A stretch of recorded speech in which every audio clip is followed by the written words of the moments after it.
House on Lane 66, Chapter 3, Teas and Cookies. The front door snapped shut behind you as you stepped over the threshold of the entryway, pink-faced and shivering. You had woken up at dawn to finish shoveling the driveway, and as you blew warm breath on your numb fingers, all that was on your mind now was finding something warm to drink.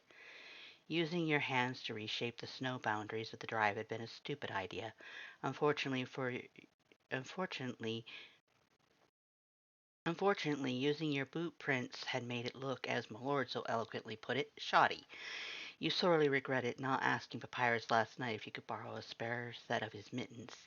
As you kicked off your boots and shook off your leather jacket, you heard the whispered, pattering sound of running water drifting down from the wide oak steps. Someone had woken up after you had gone outside and was still in the shower. That interesting observation was numbly pushed aside. Perhaps once you didn't feel so cold, you can contemplate why a skeleton would need a shower. Or how, for that matter, did they scrub down with a sponge or use a bristle brush to polish their bones? You searched through the cupboards of the kitchen looking for anything that you could heat up. Tea, cocoa, it didn't matter. You knew you were being a tad rude, rifling through the shelves without asking Pap if you could. You already thought of the kitchen as Pap's domain, since he was the only one you'd seen cook so far. You also felt and hoped he would understand. You did live here now. The idea of asking Pap to prepare everything for you, or asking him constantly for where something was at and for permission to take it, seemed more rude than just doing it yourself. You had also already made up your mind to replace anything you used after you'd gotten paid and visited the grocer's. That was the least you could do in return. You set a jar of instant coffee that you'd found on the marble counter and searched for a mug. You found one in the cupboards next to the plates, but your numb fingers fumbled with the slick ceramic and it tumbled to the floor, shattering all over the tile. You sighed heavily and bent down to carefully pick up the shards. Are you unaware of the purpose of a broom? The sudden voice and smell of frost made you jump. The sudden flinch of your reaction caused your hand to slip, and a hot sting bit at your fingertip. A low hiss escaped you as you looked down. You had sliced yourself open on the sharp edge of the ceramic mug shard. Blood oozed from the wound. You stuck it in your mouth as you looked up at Milord. He leaned casually against the archway, watching you with a bemused look on his skull. Wounded by a piece of pottery? Humans really are fragile, aren't they? Good morning to you, too, you mumbled around your bloody finger. I didn't know where to look for a broom. Could you please show me? Milord pointed out a slim door that blended into the wall beneath the oak staircase. As you extracted a broom from the neat array of cleaning supplies, Milord entered the kitchen via quick, measured strides. I finished shoveling the drive, you said conversationally while you swept up your mess and Milord boiled a small pot of water on the stove. The broom handle stilled in your hands, and the gentle swish of bristles and the clink of ceramic shards fell silent. You were half hoping for a compliment, or, at the very least, recognition from him that you had kept your promise to do your job. My powers of observation are still intact, Milord said icily, casually dismissing your weak hope for praise, and pulled a mug out of the cupboards for himself. With a gesture towards the space beneath the sink, he added, Garbage is disposed of under there. Don't worry about its eventual removal, as I am the one who sees to that. Also mind that you clean the broom once you've finished with it. The last thing I need is your filthy human blood all over the handle. A sinking feeling passed through your guts and dragged them towards the floor. You watched Milord measure out the instant grounds for his mug in silence. It hurt that he wasn't acknowledging your hard work, and his little verbal jabs at your species stung. You tried to console yourself as you dumped the shards of the broken mug in a small trash can hiding in the cupboards under the sink. Maybe Milord not saying anything at all about your work on the drive was praise in itself. It's not like he had said anything since to you so far. Saying nothing was better than a backhanded compliment or an outright insult. It meant that he couldn't find fault with your work, and you could already tell that he was a hard man to please. Milord had put the jar of coffee away. Still wanting some of your own brew, you opened the cupboard, reached out for it, and the door slammed shut. You blinked in surprise, both at the door moving on its own and at the scent of frost wafting towards your face. You tried opening it again, and again the same slamming result. You turned around to glare at Milord, who was sitting at the table. A gloved, bony finger was held up beside his skull like a conductor's baton. A wisp of lavender-colored plasma curled around the very tip of his finger and lit up his scowl. You are not handling my coffee with an open wound upon your hand. His purple eyelids were narrowed into thin slits at you. So I'll use my other hand. You opened the cupboard again, and it promptly slammed back shut. You closed your eyes and took a deep, slow breath. It was too early for this. All you wanted was something warm to drink. Not a full-on breakfast. You could worry about that once you got to campus. Just a drink to put feeling back into your cold fingers and toes. Was that too much to ask for? You have yet to wash your hands after handling the garbage, human. Were you raised in a dump? With one last glare at Milord, you stomped back to the entrance hall to pull on your boots and jacket. You weren't going to stay here and play his game. You had far too much to do today and too little time. The bus ride to campus and back alone was going to total 4 hours for a round trip today, and then you needed to set aside time to pack your things at your dorm, unpack the house, and get a start on your mountain of homework. Screw the instant coffee. A miel latte from the campus cafe sounded better than breakfast anyway. Luckily for you, everything you owned fit neatly into a single duffel bag. There wasn't a lot of point in having too many things. Why would there be, since you moved between different dorm rooms every year and your campus provided furniture for you? Any trinkets that would have held memories for you had burned up a long time ago, save one, your leather jacket, your most valued possession of all. You wore it almost everywhere to keep it safe. Since you had woken up and left Lane 66 so early, you also managed to catch the housing office during their limited weekend hours to discuss terminating your contract. They weren't happy and tried their best to convince you to stay in your room, but you were insistent. Somehow you managed to talk them into reducing the cancellation fee they threatened you with. You hadn't been in that room for a full week yet, so they really couldn't charge you full fee if they wanted to adhere to their own fine print. The bus trip back to Lane 66 was a happy one. You had just erased a huge chunk of your debt from this semester by not having to pay housing costs. You carefully sipped your mocha on the swaying bus, feeling satisfied with your Saturday morning and second caffeinated treat. The hot chocolate latte was a delicious victory, better than instant coffee any day.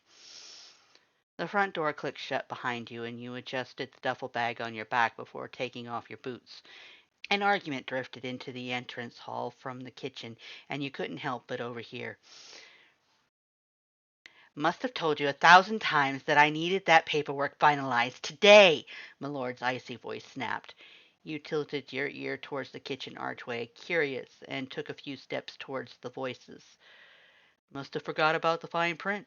Sans low tone chuckled. You don't forget anything! A sharp voice growled, and a hand slammed on the table. You felt yourself stiffen as you recognized Edge was in there, too. You just chose not to do your job, as usual. Do you realize how much of a pain our lives become without that information properly processed? If it weren't for my incredible skill. You guys might want to pipe down, a raspy voice interjected. If you haven't heard, Robin just got back. Then take initiative for once and do something about it, mongrel. You heard a heavy sigh and the scraping of a chair being pushed back. You quickly retreated back towards the door and leaned over again to fuss with your boots and the hem of your black sweater dress, nervously hoping that it gave the illusion like you had just walked inside and hadn't been eavesdropping. Mutt's orange socks walked into the corner of your vision. Hey there, Robin. Back from moving already? Need some help carrying anything in? Thanks for the offer, but it's okay. You straightened up and smiled. Mutt was so sweet, despite you knowing he was out here to steer you away from the kitchen. Just got the one bag. I'll manage it fine.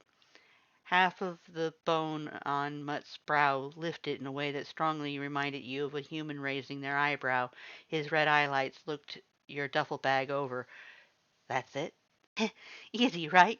You could feel a small heat tinting your cheeks pink. Staring resolutely at the floor to avoid Mutt's gaze, you headed straight for the stairs. Having so few possessions never embarrassed you in the past, so why did it now? But before you can climb more than a few steps, Mutt reached out and gently grabbed your wrist. You stilled in wide-eyed surprise. Can I come with you anyway? His raspy voice was barely above a whisper, and his red eyelights flickered towards the kitchen. I really, really don't want to go back to the Grump convention in there. I guess that's okay. Ah! Quick as a flash, Mutt had swept you off the stair and was carrying you over his shoulder like a sack of potatoes.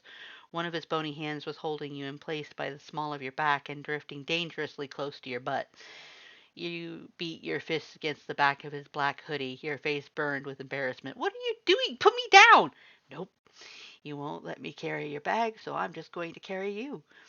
Mutt chuckled as his long legs quickly climbed the oak stairs. As he plopped you onto the cream-colored sheets of your bed, he said, Your soul makes such cute little chirps when you're embarrassed. I really can't help myself. You scowled and threw your duffel bag at the smirk on his skull, so he thought it was fun to tease you, huh? You glared at him for a long time, trying to think of a good comeback. Just be quiet so I can do my homework, you huffed, unable to think of a retort, and got off the bed to search your overly stuffed backpack. At least the sound of your duffel bag hitting his face had been satisfying. Can do. Just tell anyone who asks that I stayed to help you unpack, yeah? Mutt collapsed on your bed, buried his face in the sheets, and was asleep before you had pulled out all of your books from your bag. With a roll of your eyes, you spread your textbooks out on the floor and wondered where to start with your first assignments of the semester. Calculus would take you forever, so you would save that for last. Maybe you should start with your essay on cognitive development first, or your paper on exposure therapy. Then there was the report on the value of monster gold and its approximate value compared to other currencies of the world. That was due Monday. You pulled your books for monster studies closer to you and started scratching away your paper's outline in one of your notebooks. The wooden floor was very uncomfortable to sit on, but your bed was taken up by Mutt, and the kitchen downstairs was being used for a business meeting. That's what you had to assume it was, based on what little information you'd overheard. Why else would Milord complain about paperwork from Sans? Why else would Edge chastise Sans about his job affecting theirs? Did all of them run a family business together? You glanced up at Mutt as he gave a small snort and rolled over in his sleep, taking your sheets with him. How could he close his eye sockets without lids? Mutt had once told you that Milord and Edge both worked for the Royal Guard, but how did Mutt and Sans fit into that? As you understood things, Mutt worked from home, and whatever Sans did was a mystery even to Mutt. Perhaps it wasn't a family business, but maybe they all worked in the same general area together? So why would Milord send Mutt out into the hall? What if it was to keep you from overhearing something important? You leaned against the edge of the bed and stared at Mutt while he slept. All those questions and more danced at the tip of your silent tongue, but asking them would mean admitting that you were eavesdropping in the first place. The Royal Guard, they might have been talking about something regarding the Monster Queen's safety. You might not know much about monsters themselves, but you had heard of Queen Toriel from your class. Hell, you'd seen her for yourself from news clips online, right after monsters were announced to have come to the surface. Milord or Edge probably could tell you all about her if they really wanted to, but neither of them exactly gave off the air of welcoming conversationalists. Mutt mumbled something in his sleep and he rolled over again. You stared at him over your shoulder, wondering. Was he having a bad dream? You reached out and gently brushed your fingers over his skull. It was a motion very like when Mutt would run his fingers through your hair. The touch seemed to calm him, and he buried his face into your sheets with a small, contented sigh. You smiled and looked out of the large circular window in the eastern wall, towards the top of the bare, distant trees in the weak afternoon sunlight. Unbidden, your thoughts drifted back down to the kitchen, to the meeting, and why it seemed like such a secret. If Milord and Edge worked in the Royal Guard, and if Mutt and Sans worked with them, even if they weren't in the same departments, then the only answer you could come up with was the Monster Queen. It was the Royal Guard, after all. Of course the Queen's protection had to be secret. Why else would Mutt literally carry you away from that conversation? The only other explanation you had was that he wanted to keep you away from Edge. Still, your curiosity burned. What kind of monster was Queen Toriel? What kind of protection did she need that required Milord and Edge? Milord's vocabulary and his way of persuading Sans to let you stay gave you a strong impression that he was rather clever, despite his sharp tongue. Edge was surely strong enough to handle any physical threats, given the way he had picked you up like a doll. But those two didn't exactly inspire confidence. Is that why they needed Sans and Mutt? Those two were definitely more people-friendly than the former pair of brothers. Were they dealing with something that involved humans? No, it couldn't be that. You would have seen it on the internet.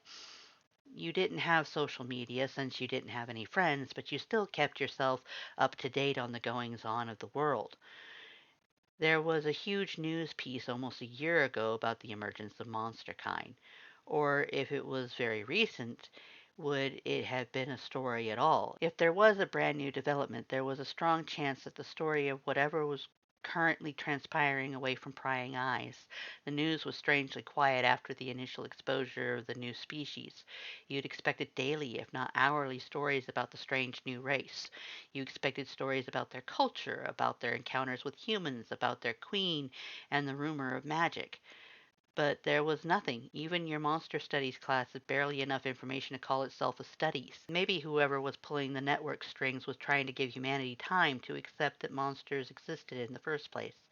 Surely no news was good news. Even though you yearned for more information on the monster's world, hearing nothing was better than hearing stories about fights or riots or other kinds of negative contact. Most humans already seemed to hate and fear monsters. At least it seemed like monsters weren't giving humans anything to feed their prejudice. Surely something like a fight or a riot would be all over the internet if it ever happened, right? You glanced at the stairwell, still feeling a curious itch that demanded to be scratched. Would it be such a bad thing now that Mutt was asleep if you snuck down the stairs and listened in? The plan forming in your mind got as far as you slipping into the shadows of the archway, the kitchen beyond the wall at your back, when you shuddered and felt the hairs on the back of your neck stand up. You turned back to your studies and shoved your nose into your book. That's where it belonged, you told yourself, not in others' business. You would get in trouble if you pushed too far. Eavesdropping on a meeting about Royal Protection Services was not worth risking the job in this house that you had fought so hard for. That, and you shuddered again to think what would happen if Edge caught you once more with your ear to the door. Hours later, you pushed another completed handwritten essay across the hardwood floor. Explain the functions of various items known to be imbued with magic and how they could rival technological advancement in human society. The messy handwriting would not be good enough for your professor. All your homework would have to be typed up eventually, but you would worry about finding a computer when the rest of your work was done. At least you were ahead in one class, thank the academic gods for syllabuses. During the bliss of the moment, you became aware of an enticing smell drifting up into the attic. You sniffed hopefully at the delicious aroma. A loud growl from your stomach reminded you that you hadn't actually eaten anything yet today. With a quick questioning glance at Mutt, who was still fast asleep, you pulled your sheets over him to let him rest and quietly made your way down the stairs. A quick break wouldn't hurt your studies, not to mention that it would be nice to chat with Pap for a bit. His energy was invigorating. You flew down the stairs, your white stockings almost slipped on the smooth wood, yet you caught yourself on the spiraling rail of the staircase and bounded towards the kitchen through the archway. It smells amazing, Pap. What you make? Your words drifted off as you stared at the skeleton before the stove. He wore tight black jeans and a black turtleneck. His skull slowly turned towards you, his red eyelights narrowed beneath the twin scars over his left socket. The leather of his stiff red leather gloves creaked as he tightened his grip on the spatula he held. The sharp fangs of his skull twisted into a frown as he looked at you. Your whole body tensed under Edge's glare, and your heart leapt into your throat. The only sound in the kitchen was a small popping and sizzling from the pan on the stove. Any moment now, you were expecting to smell gasoline, to hear him yell and reach for you. "Hey, kid, how'd the moving go?" Your eyes darted to the table where Sam sat. His lazily grinning skull rested on one bony hand, propped up on an elbow. His presence gave you a small amount of courage, though it was not enough to get any words past the lump in your throat. "So despite my warnings, you let the rat live in the house." Edge angrily turned back to the stove to flip whatever was in the pan. "You lost fair and square, bud," Sans sighed, "even by your own rules." "Humph!" Edge tipped the contents of the pan into the empty plate and slammed it in front of Sans. "Just keep it away from me, or I'll deal with it like the vermin it is." Edge stormed from the kitchen and made a point to shove you roughly into the archway as he passed. You clung tightly to the wall, knees trembling as you watched him climb the oak steps and out of sight. A door slammed upstairs. "You okay, kid?" Sans' low voice asked you, his deep, soothing words breaking you out of your frozen anxiety. His white eyelights watched you with a steady glow as he took a bite of the grilled cheese that Edge had made for him. Still unable to speak because of your nerves, you nodded at him. "There you go. Wasn't so bad this time, was it?" I thought you stopped yourself. You would not admit to Sans or anyone that you thought for a moment Edge was going to attack you again. Didn't you already think about that possibility before you came back to the house? Didn't you decide that you were going to try and start over with him? That wasn't going to happen if you kept thinking he was going to go after you every time you met. "I think that went well." Sans nodded. "Yeah, he's not so bad when he doesn't let his temper get the best of him. I still wouldn't make a point to try and talk to him if I were you," and took another bite of his grilled cheese. Your stomach let out a loud, envious growl as you watched. The bones on Sans' brow lifted in a strange imitation of a raised eyebrow. "Sit down, kid." You looked between him and the chair he pointed out, unsure of what he wanted to talk about. Rules regarding Edge, perhaps? "Don't worry, I'm not going to grill you." Sans' lazy grin widened as he waved a grilled cheese at you. You smiled back and sat on the table with him. Your stomach growled again as you smelled his food. With his free hand, Sans reached into his blue hoodie and pulled out a white envelope. He slid it across the table to you. "Take this. Consider it an advance on your first paycheck." You looked at the envelope in disbelief. "I can't take that, Sans. I haven't done hardly anything. I don't need money right now." That was a fat lie. "I can wait until payday. You could take it, and you will." Sans took another bite of his grilled cheese. "Payday isn't for another 2 weeks, and you need to go buy human food. You're hungry, right? I've said it before that you can't keep eating monster food. Since none of us are supposed to leave the mountain, you gotta shop and cook for yourself." "But I like what Pap makes," you said. Sure, he added strange things to his meals sometimes, like that cardboard, but that was only the one time, and you blamed nerves for the odd addition. The other time you ate his food was completely normal. "I am by no means a cook, but can do my part to help him around the kitchen. You can also I can also contribute my share of ingredients to pay you back for the meals you've given me if that's what you want." "You don't get it." Sans shook his head and placed his grilled cheese on the plate. "None of us care if you have dinner with us once in a while, but you can't survive until the next payday by eating monster food alone. It won't sustain you. If you go on eating nothing but what we have, you will literally starve to death on a full stomach." "How?" you asked, studying Sans' half-eaten sandwich. It looked exactly like a regular grilled cheese. Nothing about it would suggest that it was different from the ones your mom made you as a kid.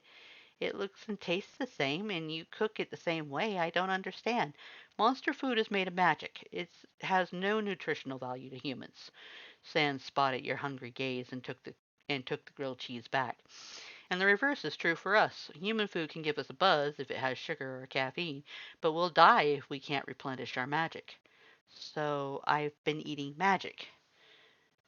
What a weird concept to be eating something that you didn't even know existed until a year ago and not know it. You looked at your hands, half expecting them to start leaking a colored plasma or to have a strange new scent radiate off you. "I don't feel any different." "You don't?" Sans examined you, his white eyelids glowing with interest. "Does your back still hurt?" My You reached around and felt your back. It didn't hurt at all, save for the bit of soreness from shoveling this morning. With a jolt, you just realized that none of the sharp pains from your bruises were there, which was strange. You should have them. They had healed a bit over a week since you'd gotten them, but they hadn't disappeared, had they? Sans chuckled. "You ate our food last night, didn't you? Those bruises should be gone." The probing touches of your fingers behind your back confirmed that something was missing. You resisted the urge to run upstairs to your bathroom to check. It just didn't seem possible. "That can't be true." You looked at the cut on your finger in disbelief. That was still there. "Don't believe me?" Sans followed your gaze. His white eyelights narrowed at the sight of the cut. A small bite was torn off his grilled cheese. Sans held it out to you. "See for yourself." You took an offered bite and popped it into your mouth. Immediately, you relished the feeling of buttery, toasted bread and gooey cheese on your tongue. It left your stomach growling for more. Sans motioned across the table towards you, and you looked at your finger. The cut was gone. Holy shit! You jumped out of your chair, staring at your hand, a believer at last. You hadn't watched the cut stitch itself together, or however the magic had fixed it, but it was well and truly gone. Sans, this is amazing. Your mind raced at all the possibilities. What more could magic accomplish? Do you know what else this stuff could do? Could it heal bigger injuries or sickness? Holy crap, do you know how this could change the world if anyone could cook up a miracle in their own kitchen? With that giddy thought, your mind raced to your scars. You could look normal again. Yes, and the results of the change are subjective, Sans said sadly, his grin shrinking as he stared at the grilled cheese. For humans, our food can heal wounds, true, but it's not some miracle cure. All it does is speed up your body's natural processes. For someone with cancer, eating our food would only kill them faster. It can't wipe away something your body does on its own or to itself. It can't rewrite birth defects, erase scars from wounds already healed over, or regrow an organ a human had removed or was never born with in the first place. It cannot eradicate an illness either, since magic cannot fight an illness in place of your body's pre-existing natural systems.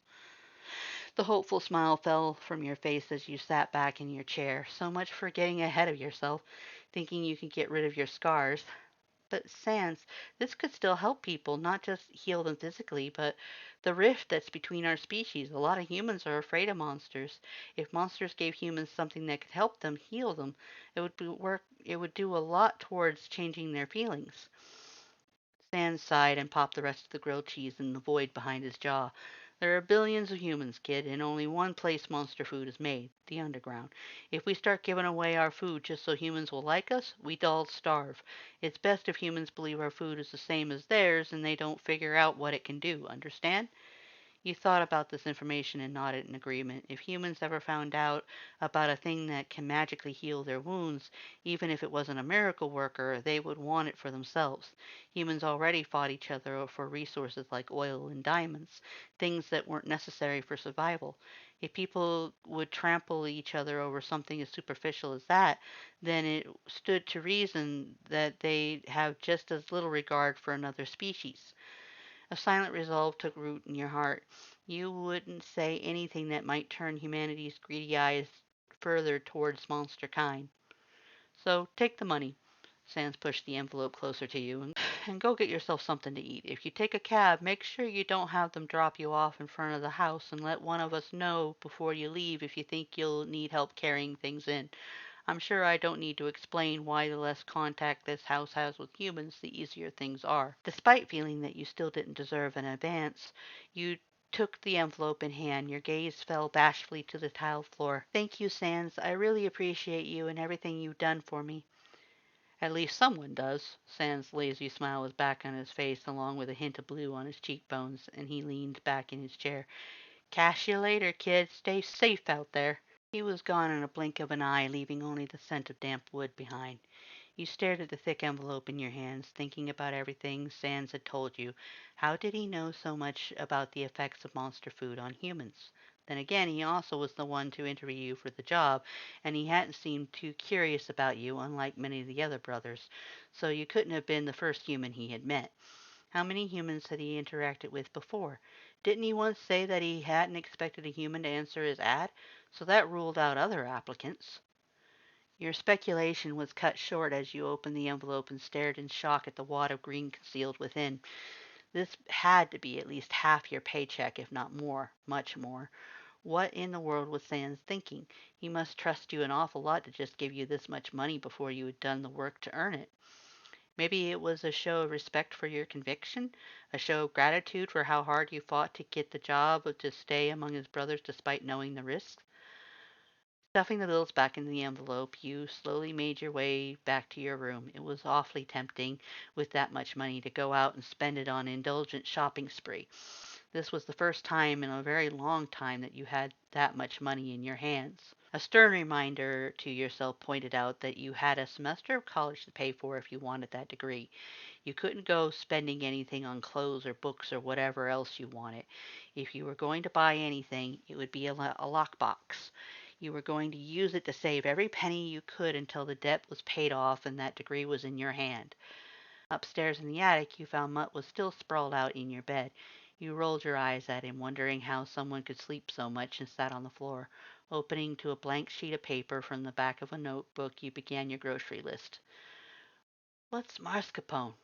Mutt's raspy voice asked. You looked over your shoulder to see that he'd woken up and was watching you write. "It's kind of an Italian cream cheese," you explained. "I need it for the tiramisu I'm making for Pap tonight. Since you had the money, you might as well pick everything up in one trip and make good on your promise to Pap. It's not like you would have the time for shopping during the week, not with all of your classes during the day and that long bus ride to and from the valley." Mutt reached out and ran his bony fingers gently through your hair, twirling the ends of it around in his digits. He said in a light growl to his raspy voice, "You keep making all these things for Pap, and I'm going to get jealous." "I promised him I'd make him something," you said simply, and erased the line saying fish. It was too expensive. You should only stick to necessities. Chicken was a much cheaper and more versatile protein. If I remember right, everyone got to eat one of the cupcakes I made except for Pap. I don't mind if you want me to make you something, Mutt. You hummed at the soothing feeling his combing fingers left behind. "I'm grateful for the help you've given me so far, although it would be helpful if I didn't have to make multiple trips. Do you have a favorite flavor? I can work with that." "Oh, I don't know." Mutt's hand stopped running through your hair. His arms dropped a hand loosely around your shoulders. "What do you think I'd like?" "I'm not sure. Maybe chocolate?" You asked and looked over your shoulder. Mutt's face was a bit too close, and his red eyelights had a mischievous glint to them. You quickly turned your red face attention back to your list. His arms tightened around your shoulders, pulling you closer to him. Something sultry," he murmured, resting his cheekbones against the side of your head. "Or spicy." I could make truffles," you stammered, feeling heat rise in your cheeks as Mutt's thumb started stroking your arm over your black sweater dress. "Then I could make a bunch of different flavors for you to try, and your brothers could have some too." "What if I don't want to share?" Mutz buried his face in your neck, and your face lit up like a lighthouse at night. You could feel the heat of his breath on your neck, could smell a hint of clove in the air as he whispered, "What if I want it all to myself?" "That wouldn't be right, now would it?" You gave the top of his skull a hard flick with your finger, and Mutt quickly pulled his face away from your neck. "If I make something, I make enough for everyone, no favorites." Mutt scowled, his golden fang flashing in a low sunlight, and released you to flop back on the bed.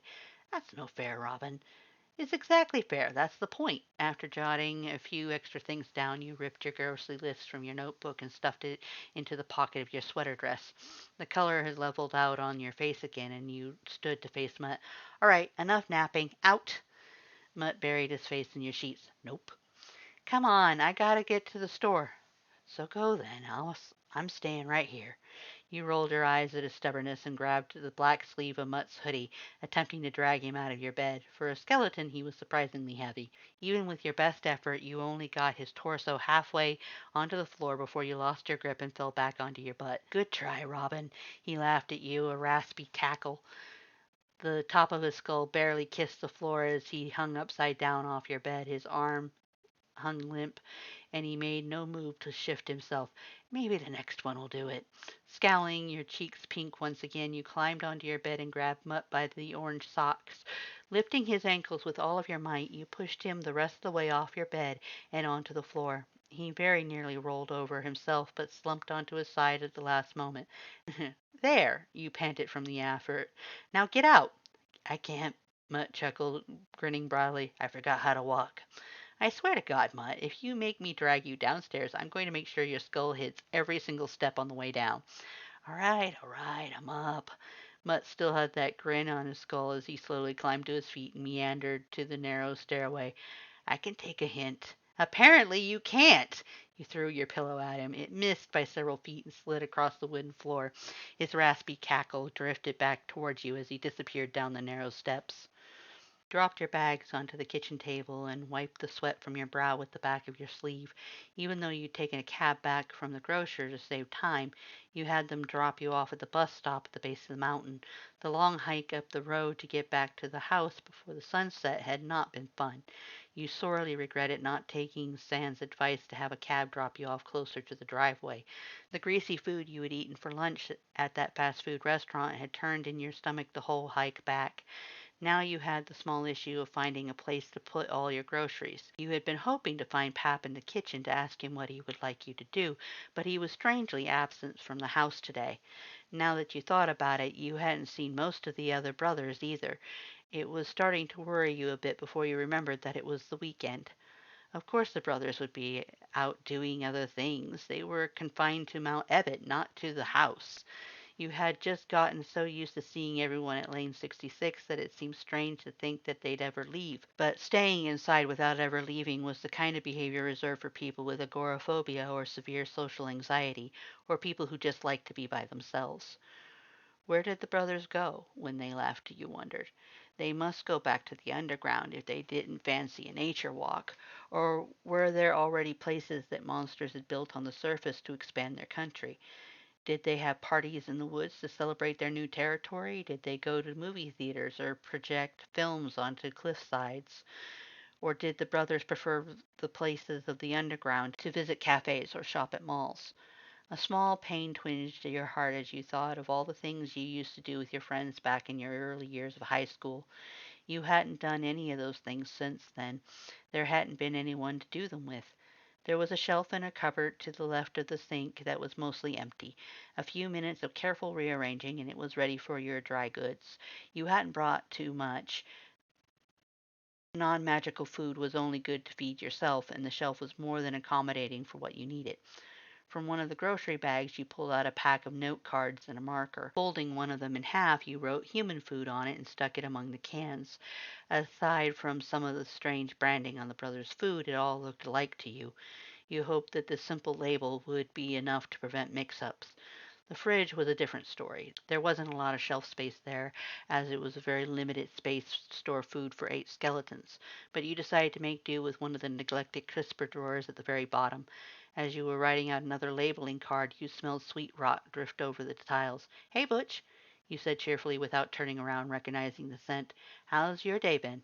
There was a small mumble and the rustle of a plastic bag. You looked over your shoulder and saw Butch investigating the ingredients you had left on the table. Butch froze when he caught your gaze, a bag of ground espresso in his bony hand. "Do you want to help me cook?" you asked him as you shut the fridge. "Help you?" he asked softly, his tone unsure. "Why not?" You smiled and washed your hands before pulling out the other ingredients for tiramisu out of the bag. "It'll be a fun way to get to know each other better." "Pap doesn't let me help." Butch handed over the bag of espresso to you and sat in the chair. "Axe and I are only supposed to watch." "Speaking of, where is Axe?" you asked as you pulled a pan from the cupboard to boil water with. "I haven't seen him all day, and he seems pretty fixated whenever food is involved. Is he feeling okay?" Not that you were going to complain too much. He seemed very sweet, but his constant silent staring was still a bit unnerving. Butch gave you a lopsided grin. "He likes to wander the woods." "Really? I didn't have a strong impression that he was a nature lover." You looked out of the window over the sink at the dark woods beyond and wondered what Axe could be doing out there in the deepening night. "Don't you guys worry about him being out there by himself?"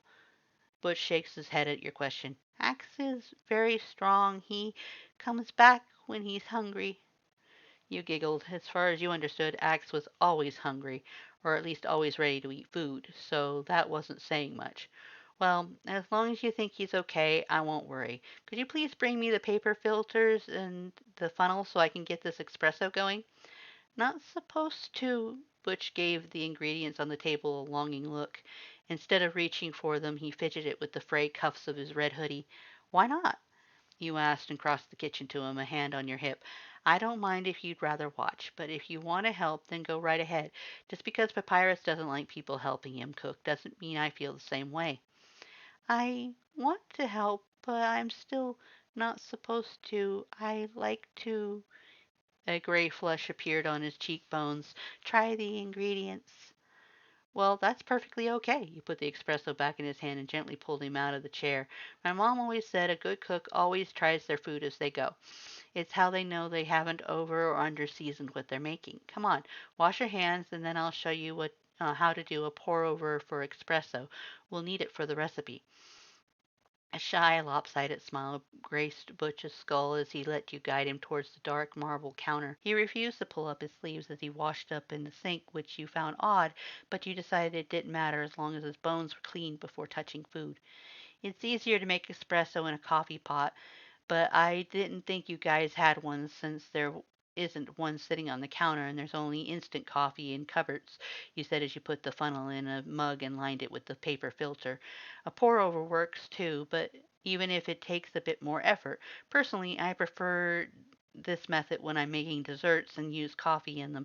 It takes away a lot of the bitterness from the roast and no, don't eat that. You reached up and grabbed the bag of ground espresso moments before Butch had poured it into his mouth. His entire face flushed to gray as he mumbled, "But you said—" "Yes, you can try it, but don't pour it in your mouth like that." You offered the bag to him. Why in the world would he want to chew on espresso grounds you didn't know, but you also didn't ask? Just lick your finger and get some of the grounds on it. Espresso has a ton of caffeine in it. It's dangerous in large quantities. Even when you drink it, you should use the tiniest cup you can. Butch licked his finger bone with a glowing gray tongue and stuck it inside the bag. He examined the ground stuck to the bone before sticking it between his broken teeth and mumbled around it. Like a teacup? Smaller. You smiled and poured a minute amount of grounds into the filter. Think shot glass size. They call it a shot of espresso for a reason. You guided Butch through the pour over, and after his help in locating the mixing bowls and beaters, explained how to whip egg whites into cream and what mascarpone was. He had to sample everything along the way, the meringue, the cooled espresso, the cocoa powder. The entire process was really exciting for you. This was the first time you had cooked with someone else in forever. Not only that, but you felt like you were showing him a new world through your cooking. Now you know how your mom felt when she showed you or Dad around the kitchen. Dad liked to try everything too, and your mom would laugh so hard when he accidentally mixed up the salt with the sugar, and his nose would crinkle up and they had to start all over. Butch refused to taste only one thing, the rum. He said he didn't like the smell, and you didn't blame him. I don't drink it either. I just use it for cooking, you said as you shifted cocoa powder into the glass dish that would hold your finished tiramisu. Some people like to drink alcohol, but I don't care for it anymore. Honestly, I used to indulge a bit too often years ago, and I know that I tend to get into a bad headspace when I'm really drunk. Now I just use it when I'm baking since the alcohol gets cooked out and leaves a nice flavor behind. What a weird thing for humans to drink. Butch watched you work over your shoulder, his white eyelids following every move your hand made as they tapped the sifter. Red drinks, but he likes mustard. Mustard? You crinkled your nose at the thought. Butch nodded. And Sans drinks ketchup, but he doesn't drink as much as Red. Paps has to hide the mustard from him. You laughed. I'll try to hide the condiments too, in case he relishes in change of flavor. Butch grinned weakly at your bad pun. After a moment he looked at you with a tilted skull, innocently questioning you. What did you mean, bad head space? It takes you a long time to answer, long enough that you had finished the first layering of the cream in the glass pan over the cocoa. Have you ever gotten drunk before, or been around drunk people? No. A sad smile tugged your lips as you nodded. A shy guy as Butch was, you couldn't even begin to imagine him at a bar, let alone drinking socially. With the way he turned his nasal cavity up at the rum, he also didn't strike you as the type to indulge.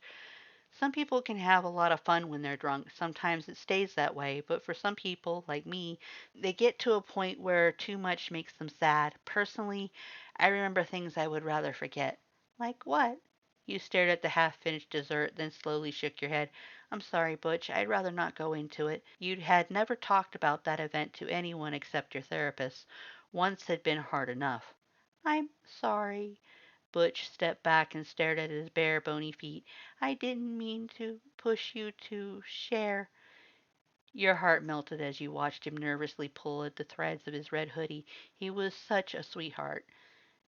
Don't be sorry. You gently touched his arm and smiled.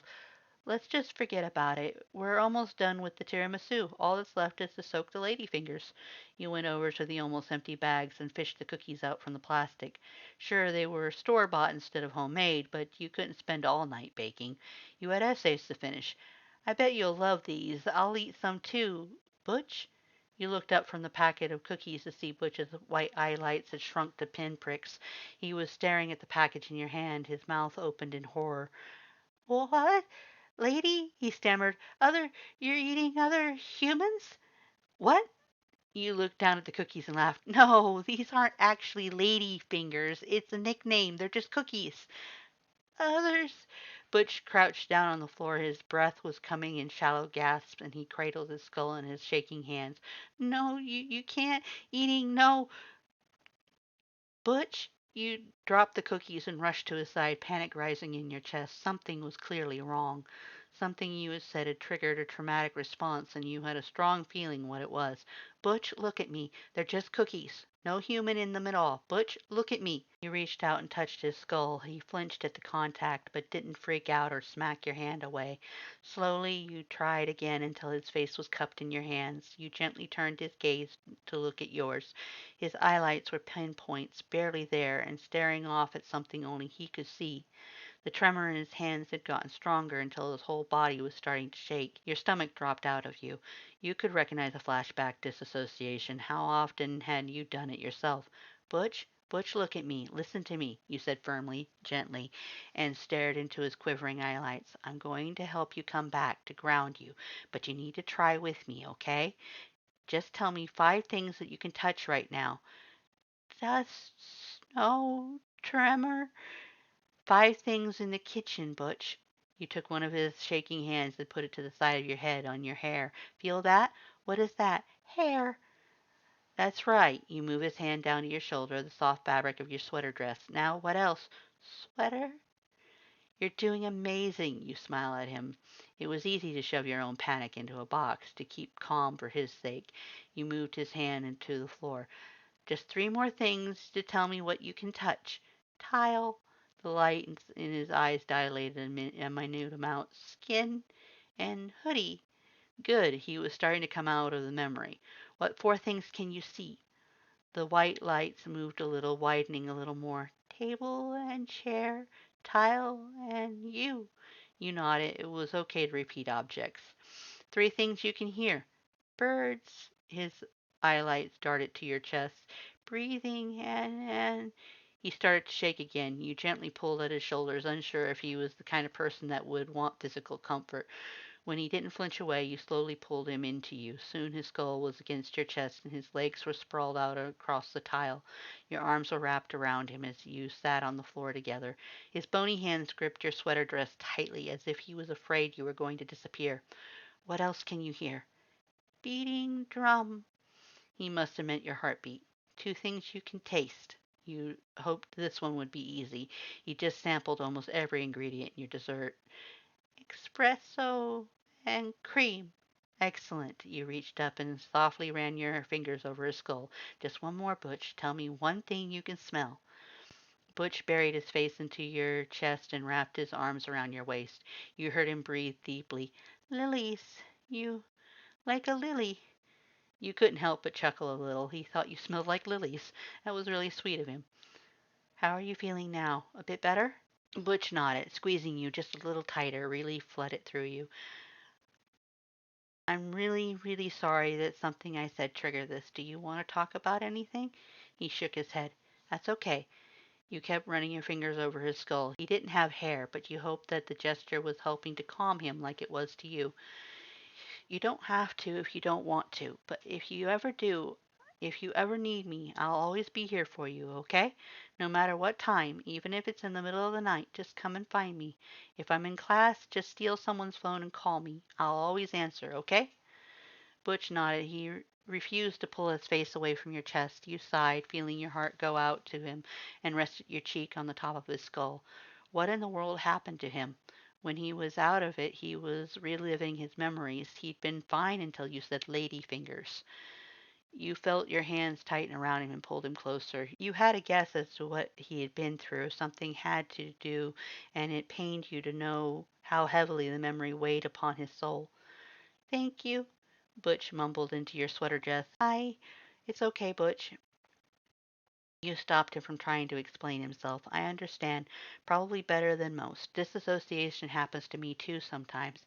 All it takes is the right trigger. I actually had that happen during my first week here. Don't feel bad or embarrassed. That got him to look up. You see? Memories come back like that, yeah. You nodded and chewed on your next words. You didn't want Butch to feel like he was alone, but you also didn't want to say anything that could push him back into the place he had just escaped from. I had something really bad happen to me, too. It hurts to think and talk about, and sometimes when certain things happen or I'm around certain smells, it's like I'm back there all over again. You're not alone. I understand. Butch smiled, but the sad weight of it dulled the shine in his white eyelids. He pulled himself out of your arms so that he could sit cross-legged on the floor in front of you. He reached out and pulled you into his lap instead, holding you like you just held him. It's okay, Lily. You hugged him back and smiled into his red hoodie. Lily, huh? How about this, Butch? Whenever you're ready to talk about it, I'll tell you about what happened to me. That way we both share something that's hard for us and neither of us have to feel scared. Does that sound okay? Okay. The two of you sat there for a long while, enjoying each other's presence in silence. Reluctantly, after a long time, you asked, Do you want to help me finish the dessert? I understand if you don't. Butch shook his head and, recognizing that it was time to let you go, allowed you to stand. He remained on the floor and picked at the threads of his black sweatpants to avoid meeting your concerned gaze. I'm going back to my room. Okay, come find me when you want some company. You smiled and kissed the top of his skull. With his cheekbones flushed with gray, Butch vanished and left behind a trace of sweet rot in the air. A part of you wanted to go after him. The other part knew that if he felt he needed to be alone, then you should give him some space. You stared at the package of cookies laying alone on the floor and sighed heavily before picking them up. Some of them were broken. That shouldn't matter too much. They would all be covered in sweet cream by the time you were done. A lot of your enthusiasm for making this particular tiramisu had vanished with Butch, but you had made a promise to make it and you were going to keep it. You didn't know if you wanted to congratulate yourself for helping him or cry because you knew now that he had felt pain like you had, that you had inadvertently stumbled upon something that caused the disassociation. Maybe you didn't have the same experience Butch had, but deep pain, the stuff that tears your soul apart, feels the same. It's something that destroys you from inside if you can't overcome it. As you soaked the broken cookies in espresso, you bit your lip hard to stop the burning in your eyes, to quiet the empathy screaming in your heart. It was a terrible truth that anyone could suffer through horrible things, but you wouldn't just cry about it. That's why you needed to finish this dessert. You had to keep your promises and get back to your studies so you can graduate and help others like Butch, like you, anyone who was hurting. You promised yourself that you would. With the last dusting of cocoa powder in place, you slid the glass dish into a small space in the cluttered fridge and dug out your note cards. The first note was almost under the dish before you reread it, decided it wasn't good enough, and threw it away to start a new one. Pap gets first slice of this tiramisu. Everyone else can have some after. That means you, Axe. Satisfied that there was no way Axe's literal interpretations could read that note any other way than what you intended, you tucked the folded card beneath the glass with the written part hanging out and shut the fridge door.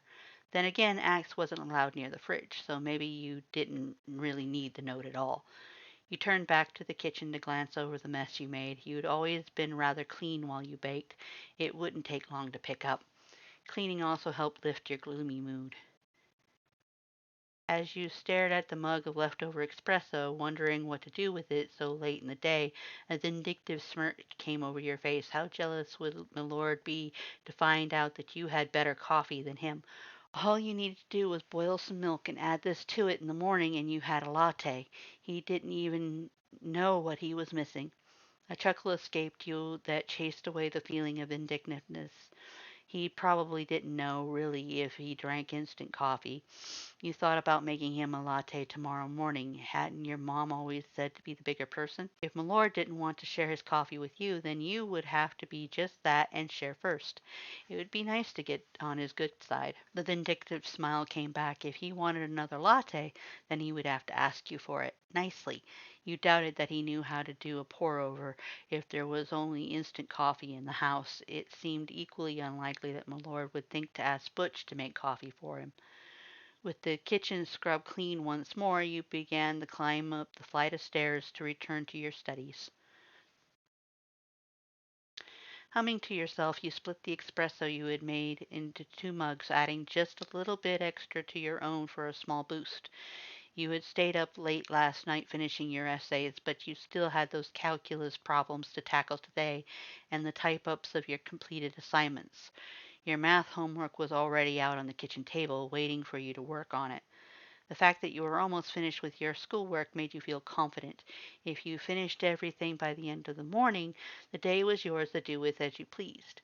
You pulled the sleeves of your red sweater dress past your elbows, washed your hands again after disposing of the grounds. There wasn't going to be any reason, any chance for Milord to insult you this morning. You were determined to get a compliment from him. It was almost a personal challenge at this point. As the milk on the stove came to a simmer, the skeleton you'd been waiting for arrived. Steam curled off his skull from his earlier shower. Just how hot did he like the water? "Good morning," you chirped, a bit too cheerfully perhaps, because Milord's purple eyelights narrowed at you. You just smiled and nodded towards the table. "No need to do anything, Milord. I took care of it. Sit down." You bring the pan of milk over to the counter and pour it into the mugs over the sink.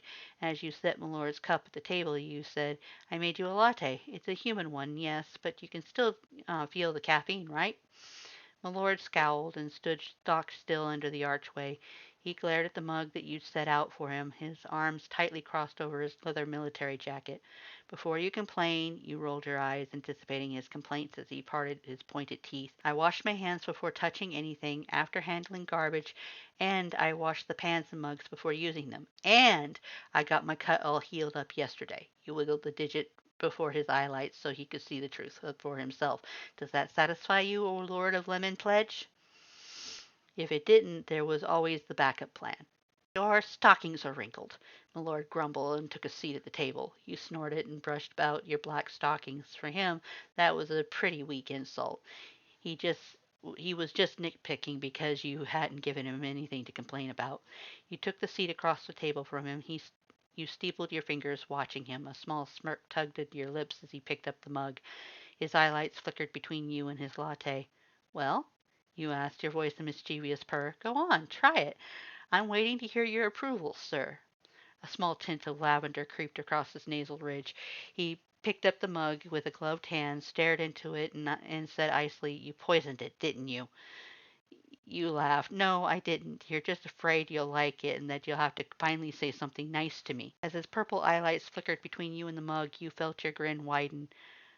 "Oh, so I'm right, aren't I?" You sipped your own latte in satisfaction. "You're going to love it and will have to tell me how amazing I am." "Congratulations. Your vanity has reached levels to rival that of Papyrus and Edge." Milord scoffed and carefully sipped his latte between his pointed teeth. You watched him closely, waiting for any reaction, a twitch of the corners of his jaw or a raising of his bony brow. His mouth did indeed twitch, but not in the direction you wanted. Milord set the mug down, frowning. "It tastes wrong." You sighed and sipped your sweetened latte. "How would you know what espresso is supposed to taste like when all you drink is instant coffee? This is the good stuff, trust me. It's burnt." He insisted and got up to search the cupboards for his usual coffee. Now he was just being petty. There was no way you could have burned that espresso. You were drinking the same stuff and your latte was smooth as velvet. Despite his verbal jab, you smirked and calmly, patiently sipped your latte, waiting. "Human." Milord slammed the cupboard shut and stormed over to you, the scent of frost filling the kitchen. "Where is my coffee?" "On the table," you innocently stated. "Not that swill. My coffee." You turned in your chair and examined Milord, wondering just how far you could push him before he got really mad. A small voice of fear whispered of what he could do to you if he lost his temper and urged you to give in to his demand. But you had said nothing and kept staring back into his lights. If you gave in, he would know that he could walk all over you. You wanted to make a point that you were not going to let him bully you. I hid it, you admitted, watching his scowl deepen at your words. Where? His voice was quiet, icy, and his purple lights had vanished from their sockets. You set your mug down and crossed your arms over your chest to stare defiantly back. It wouldn't kill you if you were a bit nicer to me. You could just say, please, I'll give it back. His left socket twitched and the scent of frost poured out of him along with trickles of lavender-colored plasma from his tightly clenched fists. You could feel the biting cold as his magic brushed against your skin and you knew you were in the danger zone. Time to give in. Standing up for yourself did not mean pushing someone else completely over the edge. And a compliment was not worth starting a massive fight over. Fine, you huffed and stood up from the table. I'll get it for you. You retrieved the hidden coffee from the cupboard under the stairs and moodily set it on the counter for my lord. If he wanted a new cup of coffee, he could make it himself. You had at least tried to be nice. Deciding to ignore him, you sat back down on the table and pulled your homework towards you to open the list of problems you were assigned on page 394. Math was never your strong suit.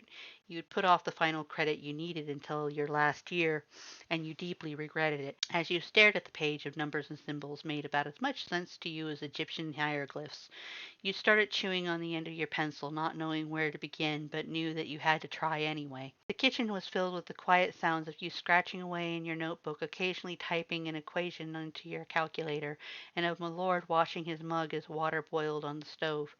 As you flipped through your book to look up the meaning of a symbol, having X and Y was bad enough, but what the hell did E mean? You couldn't help but glance up as Milord made his new coffee. You wanted to know what you did wrong. With the instant grounds measured out, he pulled a bag of sugar from the cupboard and added a few spoonfuls to his mug. You looked back at your book, frowning on your face. That was why he didn't like your latte? Because you hadn't added any sugar? You hadn't seen him add any to his coffee yesterday, but you'd been sweeping up the mug you broke. Of course you would have missed that. After all that effort, you had missed one tiny thing. It wasn't your fault that you had the impression that Milord liked his coffee bitter. Damn it, you'd taken the time to sweeten your own latte. Why didn't you just sweeten his too? And today was Sunday. You probably won't have the chance to try making him another latte until next weekend. With a moody huff, you gave up on finding the meaning of E and scribbled out a half-assed answer in your notebook. It was just like X, right? All you had to do was find the value and the problem solved. You started chewing on your pencil again as you looked at the next equation. Your solution is incorrect. Milord was standing over your shoulder, watching you work and calmly sipping his coffee. You quirked your eyebrow at him and he rolled his purple eyelights at you. It's not a variable, he said and leaned over to tap the E from your previous problem with a bony gloved finger. His purple scarf tickled your face as he snatched the pencil from your hand. He swiftly erased half of your writing before filling his own neatly scratched numbers and letters. In this instance, epsilon is used as a term-forming operator which replaces quantifiers or in ordinary prededicated logic. You openly stared at the side of his skull, confused. You knew Milord was well spoken, but it blew your mind to think that he would know calculus and be able to check your work so quickly without a calculator. Was he pointing out your mistake to help you? Did that mean he wasn't upset that you'd hid his coffee on him, or was he trying to thank you for making the latte? I don't understand, you said slowly. A flat light glanced at you from out of the corner of his eye socket. Could you explain it to me? Why am I not surprised that this subject bewilders you? Milord sighed, rolled his eyelights, and moved a chair closer to yours with his frosty magic. He pulled your books over so that they were between the two of you and took a sip of his coffee. This epsilon here, you mean the E? You asked with a blank look as he pointed at the letter. Milord groaned and pulled at his face with a bony hand. For the love of, yes, the E, epsilon. When it's paired with this term, EXA, it denotes that some variable, in this case x, satisfies the term of XA, if one exists. For the example presented, this one might find the answer by. He launched into his explanation, pointing out other equations on your homework list that could be solved in similar ways, and though he sounded irate whenever you interrupted, would begrudgingly go back and re-explain himself in layman's terms if you didn't understand. Halfway through your calculus homework, Milord ran out of coffee. Before he could scoot his chair away from the table, you jumped up and grabbed his mug from him. I'll make you more. You smiled at him. He watched you skeptically as you pulled the instant coffee from the cupboard. Please, Milord, let me. It's the least I can do to thank you for your help, and to say sorry for teasing you this morning. He was stern, cold, and had high expectations, and was quick to insult, but he was well-meaning, at least if his help with your homework was anything to go by. You didn't ask him to fix the first problem. Milord shrugged and picked up your notebook, no doubt to re-examine your work for any mistakes. Hey, Milord, you carefully measured out the same amount of coffee and sugar as you saw him use while you waited for more water to boil. Do you think is there something I can do so that you might help me again with my homework? His flat eyelids glanced at you over the top of your notebook. Math is my worst subject. I always needed help to pass it, you explained and handed him his new coffee. Before, Dad had helped you throughout grade school and into high school, but once you started college, you had to find another way. There were tutors on campus, but you had to have an appointment to see them and only an hour at a time to work with them. Usually that happened only once a week, even less when a big test loomed and other students scrambled to study last minute. Do you think you could help find time to? Milord slowly sipped the coffee. The unfinished question hung in the air, and you waited with bated breath for him to catch it. I do not like to waste my time, he said, swirling the coffee in his mug. You felt disappointment settle in your stomach. However, you are not completely incompetent, nor are you adverse towards correction. Given that you hold no assumption that I will prioritize your studies over my own responsibilities, I will assist you. You're the best, you squealed and hugged him over the arm of the chair. He stiffened under your surprised touch. Seriously, I don't think I could pass this without you. You're amazing. You're wonderful. Enough! Milord snapped and batted you away. A lavender blush spread violently across his cheekbones. Sit down and shut. Have I not stated just now that I will not waste my time? If you wish to finish these problems with my assistance, then stop acting like a child and pay attention. You sat down obediently, a broad grin on your face as Milord turned resolutely to your books to pick up where he had left off. Throughout the entire next problem he refused to look at you, even when you asked questions. His tone was still icy, his words were still laced with the occasional subtle insult, but you noticed that his cheekbones never completely lost that lavender color from when you had hugged him, especially when you responded to his tutelage with questions that tempted a grin at the corner of his fanged mouth. When your heads accidentally bumped together as you bent over a particularly difficult equation, Milord nearly knocked over his mug in his haste to lean away from you. You okay, Milord? You finally asked after he dropped your pencil onto the floor. You had barely even touched his gloved hand when you tried to take it to do the problem that he had told you to do. Your thick skull is starting to test my patience, he grumbled and crossed his arms, speaking towards the window above the sink instead of at you. Just pick up so that we can be done with this farce. The pencil was just on the other side of his chair on the floor. An evil smile broke out on your face that he didn't see since he was so determined to avoid your gaze. He wanted you to pick it up. Fine. Maybe your thick skull couldn't read the flustered signals he was sending out to you. You reached over him for the pencil and let yourself fall onto his lap. You felt his entire body freeze beneath you as you pawed at the pencil, letting it roll a bit away from you so that you had to squirm to try to reach it. Almost got it. You twiddled your fingers against the eraser and finally grabbed hold. You sat up triumphantly, pencil in hand, and had to bite your tongue hard to suppress a laugh at the look on Milord's face. His skull didn't have a bit of white left on it amongst all the lavender, and his jaw was hanging slightly open. You covered your mouth with your hands as a snort of laughter finally escaped you. It was a petty victory to successfully fluster the stern skeleton, but you'd take it. You giggled between your fingers. I got the pencil like you want it, my lord. The noise seemed to snap Milord out of it. He flipped your books over the table before shoving his chair away from the table. You snickered behind your hand as you watched him stomp out of the kitchen, grumbling under his breath. Aren't you going to help me finish this problem? You called out to him. still trying to hold back the laughter as loose papers fluttered to the floor. "Finish it yourself!" he snapped back. When you heard the front door slam shut, you let your laughter go. The kitchen echoed with your mirth. You clutched your sides, tears streaming down your face. Maybe it wasn't the nicest thing to do since Milord had helped you, but you make it up to him somehow. Mutt was right. Sometimes it was fun to tease. End chapter. Fanfic reading by Lacewing, original story by Oolongteacup. Please read the original work on Archive of Our Own, links found in the description. If you'd like to see me do more works like this, please like and subscribe, as well as you can also donate directly to my coffee. Thank you, and goodbye.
End chapter.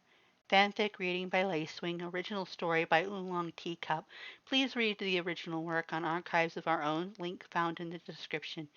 If you'd like to see me do more works like this, please like and subscribe, as well as you can donate to my coffee.